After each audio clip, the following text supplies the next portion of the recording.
Joseph Samuel, 3 failed hangings. On September 26, 1803, Joseph Samuel survived 3 failed hanging attempts when his rope broke 3 times. This was seen as a sign from God, and he was eventually released after public outcry. Joseph Samuel's involvement in crime began in August 1803, when he and a group of fellow convicts escaped from their camp and broke into the home of a wealthy woman, stealing 24 guineas and other items. The police were quickly notified, and a constable, Joseph Luker, went to investigate the crime.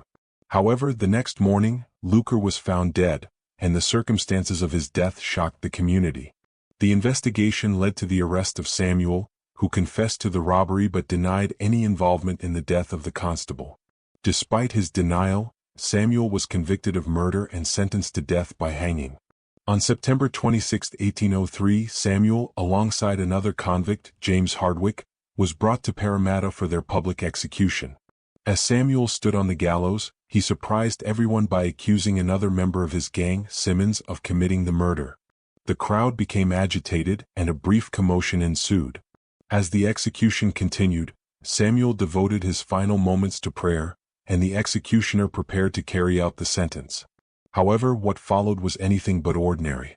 The noose was fastened around Samuel's neck with 5 cords of hemp, designed to hold up to 1,000 pounds. When the signal was given for the car to move away, the rope snapped, causing Samuel to fall to the ground.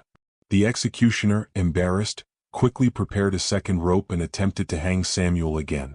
However, this time the noose slipped off, and Samuel's feet touched the ground once more, delaying the execution further. The crowd, increasingly unsettled, began to voice their confusion and concern, and the execution was halted. A third attempt was made, but again the rope failed and Samuel was left standing on the ground. This repeated failure caused such a stir that a police officer present ordered the execution to be delayed, calling for the governor to be summoned.